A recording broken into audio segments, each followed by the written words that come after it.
Hello bachcho, let's see the question. So the question says scientific study of diversity and evolutionary relationship of organisms is called. So पहला option है systematics, second option है anatomy, third option है taxonomy और fourth option है morphology. So इस question में key concept है to first of all understand what is diversity and evolution. So first of all, diversity एक ऐसा phenomenon है which actually expresses or explains the variation in organisms. So basically हमारे living world में इतने सारे types of plants and animals मिलते हैं. सो ये जो इतने सारे different types of plants and animals मिलते हैं इन्हें हम कहते हैं डाइवर्सिटी. सो ये जो वेरिएशन है in the living world, this is known as diversity. And जो सेकंड चीज है वो है evolution. So evolution is the process in of change in organisms from one generation to other. So किसी भी ऑर्गेनिज्म या स्पीशीज में जो चेंजेस टेक प्लेस कर रहे हैं, that is the evolution, that is the organisms are evolving or changing from one generation to another.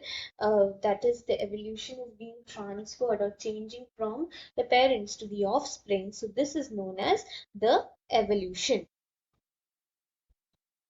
So ये जो एवोल्यूशनरी प्रोसेस है और ये जो डाइवर्सिटी है, सो बेसिकली जो इतने सारे वैरायटी ऑफ ऑर्गेनिजम्स प्रेजेंट है और इनके बीच में जो एवोल्यूशनरी रिलेशनशिप है, that is how all these organism evolved into what we are today.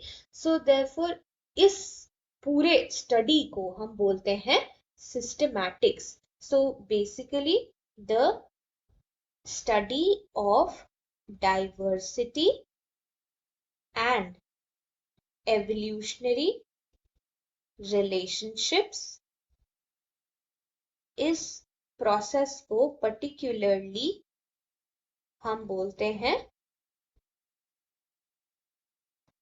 Systematics. तो इसे कहा जाता है सिस्टमैटिक्स बिकॉज ये एक हमें डाइवर्सिटी और जो लिविंग वर्ल्ड में जो एवोल्यूशनरी रिलेशनशिप्स है उसको एक सिस्टमैटिक वे में समझने में हेल्प करता है. सो बेसिकली इसीलिए हम उसे कहते हैं सिस्टमैटिक्स.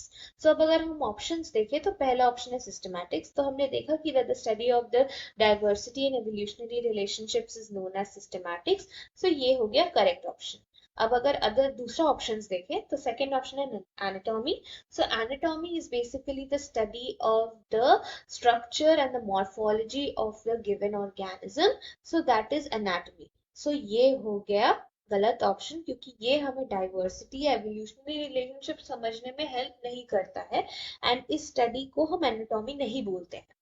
थर्ड है टेक्सोनॉमी. सो टेक्सोनॉमी एक ऐसा प्रोसेस है जिससे हम यूज करते हैं for classifying an organism. So basically हम इसमें एवोल्यूशनरी रिलेशनशिप्स को तो समझते हैं लेकिन डाइवर्सिटी और एवोल्यूशनरी रिलेशनशिप दोनों को साथ में नहीं. सो इसीलिए ये हो गया गलत ऑप्शन. एंड फोर्थ है morphology. So morphology again is the general structure of the organism. तो उसके स्टडी को हम मॉर्फोलॉजी बोलते हैं. सो ये भी हो गया incorrect. So therefore the correct answer for the given question is option number A, that is systematics. So the study of the diversity of organisms and their evolutionary relationships is known as systematics. So option A हमारा final answer. Hope you understood this well. Best of luck. Thank you.